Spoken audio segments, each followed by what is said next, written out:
So hopefully you can't hear Octavia Renee crying. She's downstairs with her dad. But I want to start with a quick housekeeping note. This will be my last lifestyle type video on this channel. I'm actually going to upload this to both of my channels. Yes, both of my channels. The reason for the change is I've realized as I've grown, as I've developed, I'm about to be 33 years old, that my interests have changed. So there's a whole different community of parents, can't say moms because you guys get me all the time. There are dads out there, of parents who are into planning and organization and productivity and lifestyle type of things. They care about what I buy from the grocery store, okay? You guys don't. So if you are interested in those things and you want to continue to watch those types of videos from me, I will have my second channel linked below. Definitely subscribe to that channel. That will be where all of those things are. On this channel, I'll still have vlogs. I will still have military mom type of things. I'll definitely have my inspiration. Every week I'll try to post a video from my vlog. Well, blog, there we go, vlog, those words, oh my goodness. From the blog, so on Sundays I'll try to post those to just kind of start the week off fresh with some motivation, but lifestyle type of things, mom hacks, those type of things will go on the other channel. But let's get into this video. Let's talk about breastfeeding, okay? So I stopped breastfeeding, guys. Like, dun dun dun. I know, it's so bad. So I want to tell you guys, oh, my hair, I'm trying to grow it out. Try not to cut it, but it looks crazy. But I want to tell you guys why I stopped and how I stopped safely, effectively, without all the pain in 1 week.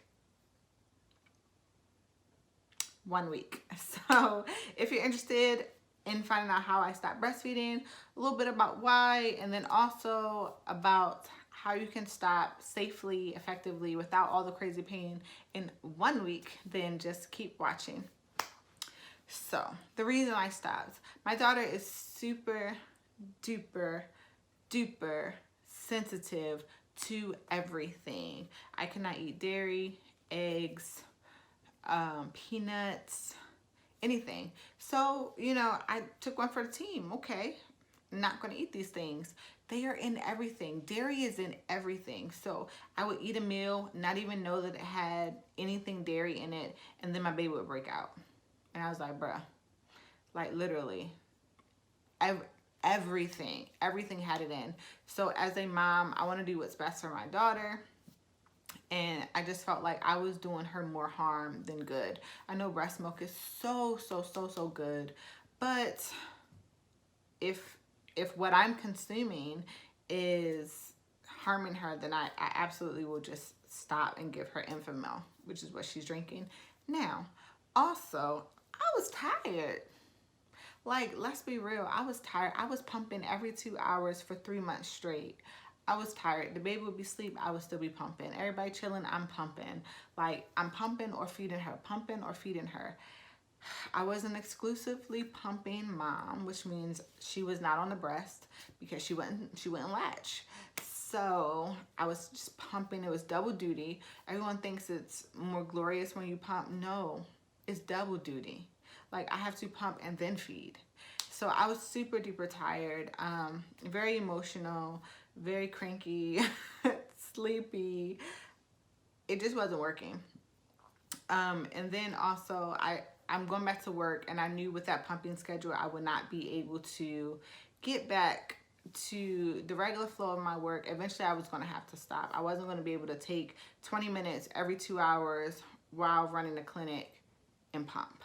So I know there are moms who do it. I'm not saying that if you're in the military you can't do it. I'm just saying for me, I knew it wasn't going to work. So before I went back to work, I decided to go ahead and stop and go through the process while I wasn't at work. So now that I'm not pumping or not breastfeeding, I have to be more mindful of my weights and what I eat because I don't get those extra calories. So that is definitely the downfall. I'm sorry, hair drive me crazy. But, you know, 'tis life. So how did I start within a week? So I called my husband. He was at work. He works third shift. And I was like, hey, so I'm done. Pick up some Enfamil. And he's like, okay. You know, he knew it was coming because I was so tired and so cranky and just so over it, like completely over it. So he stopped and got some Enfamil. So what I did, I woke up. When I woke up, I pumped. I did a regular get as much out, get my breast as empty as I could. So this is day one. My breast as empty as I could. And then that's it. So the first day I pumped 3 times.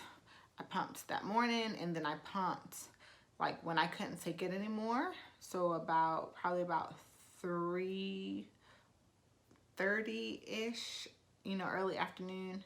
I pumped, so normally I pump for 20 minutes every 2 hours. So that was like a long time had lapsed from about 8 o'clock that morning to about 3:30. So I pumped, but I cut it down to 6 minutes. I don't know why 6 minutes was my number, but 6 minutes was my number. So I pumped for 6 minutes, literally just to get enough out so that I wasn't engorged, but you know, I wasn't pumping to produce more milk. And then I pumped one more time around midnight before I went to bed. So the next day, I did that again. My first pump when I got up, I did the 6 minutes. So every time I would pump, I would only pump for 6 minutes. So I'm telling my body, hey, we're not making no more milk. We're just getting it out, okay? And my body is like, cool. So the third day, I did not do that first pump. I got in the shower and I allowed it to come out. So when you get in the shower, you have a letdown. That warm water is going to make you have a letdown. So I had a letdown, and then, you know, there were lumps and stuff. So I just took my hand and kneaded, like really just kneaded, and tried to get as much out naturally. I didn't squeeze. I didn't pump. I just kneaded it and tried to get that milk to move, because that's the thing. Mastitis is caused by your milk not moving. You know, it's just sitting there dormant, and you know, everything's in flames because it's getting engorged and full and, you know, ridiculous. So I just tried to move it as much as I could. And then I put on a little pad and went about my day. And that third day, I only pumped twice. So I knocked it down, went ahead and knocked it down to twice, because I had like kind of softened all the lumps and bumps that were happening. So I went ahead and just knocked it down twice. My second pump was maybe 6 in the afternoon. So it wasn't right before bed, but it wasn't right early in the morning. It was dead kind of in the middle of the day. Got some out, 6 minutes. And then went about my day. Day 4, did the exact same thing.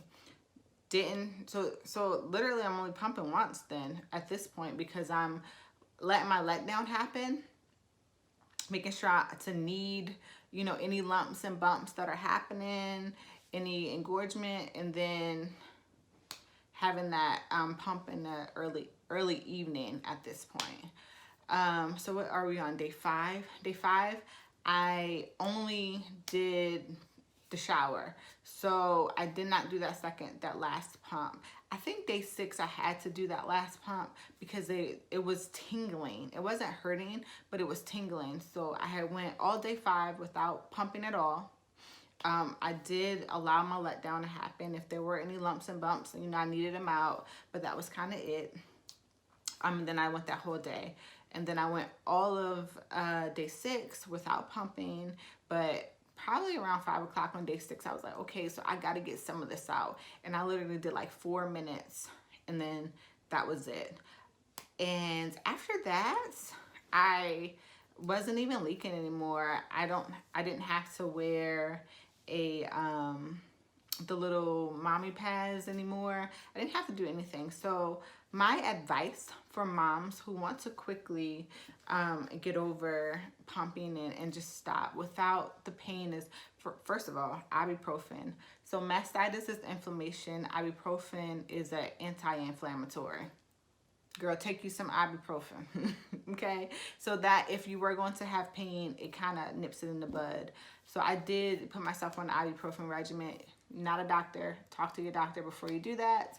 But I did put myself on a ibuprofen regimen for the first couple of days because I knew that my body was going to be a little angry, hangry, upset at me. 2, listen to your body. So if you feel like you need to pump, then pump. That 6th day, I felt like I needed to pump. I had to get some out. It was tingling. It was just like, girl, please. And that was officially my last pump.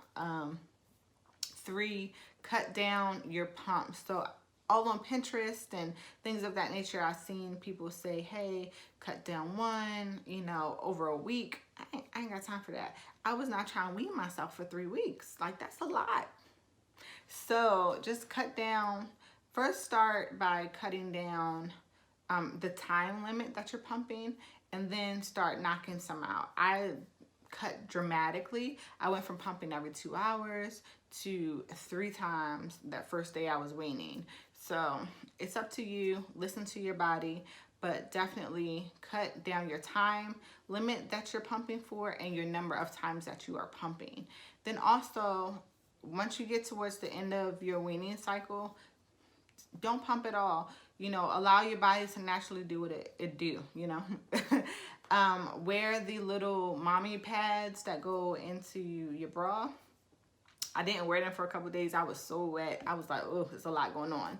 So wear those, or excuse me, or you can haka. A lot of us have a haka. Use the haka. It's kind of a more gentler process than the pump. So just allow your body to naturally get rid of that milk, but you do want the flows to happen. Mastitis is coming from just sitting and being dormant. So you do want to, you know, massage your breast. You do want to get out as much as possible in the gentlest way. So that's why I allowed my letdowns to happen. A lot of things that I read say don't put your boobs in the, you know, in the water because you're gonna have a letdown. Okay, but I need to get this milk out. So let your letdown happen. I literally would put on my oil. I use bio oil. I would put that on my breast and I would just stand on my towel and let the letdown happen. And then I would like hunch over and put all the rest of my body oil or lotion or whatever on and be about my day. And then when I was done, I mean, it would still be leaking. It's fine. Put your little pad in there. Go about your day. So biggest thing is listen to your body though. If you start to have a fever, if you start to feel sick, if you feel like you need to pump, pump. It took me a week. It might not take you a week. I did have tenderness the 2nd week after, but that was my breast literally like shriveling up and getting rid of the little bit of milk that it had left. So, and they actually took turns. So this boob would be tender and then it's fine, and then this boob. And I was like, y'all couldn't do it together. Y'all can't be tender together, but it's fine. I'm about 2 weeks post pumping and I'm completely done. I don't leak, I don't hurt. Everything is back to normal. They're still a little big, but they probably do have a little bit more milk in them. They probably do take, it probably does take a little bit longer to actually dry all the way up. But first of all, believe moms that pumping is great, breastfeeding is amazing, but not all of us can do it. Not all of us can do it for the whole first year, 2 years, 5 years, whatever your goal is. Sometimes you gotta let it go. So if you make that decision that that's what's best for you and that's gonna work for your baby, then don't feel bad about it. Hey, go and safely stop pumping. So don't let anyone bully you or make you feel like you're a bad mom for deciding to bottle feed your baby. It's fine. Secondly, you want to do it as safe as possible. Talk to your doctor, you know, talk about ways that you can do it safely. Talk about ibuprofen. Make sure it's not going to cause any side effects for you. I know a lot of people easily take it, but some people do have reactions too. But there are different things that you can take if you can't take ibuprofen. There are different anti-inflammatories out there. Talk to your doctor. Secondly, you know, cuddle with your baby in a different way. You know, it's fine. Breastfeeding and stopping breastfeeding is not the end of the day. So again, guys, thanks for watching. I hope this was helpful. Please definitely like and subscribe this channel, but check out my other channel because that will be all the lifestyle, family, mom type of stuff over there. So thanks guys for watching. Bye.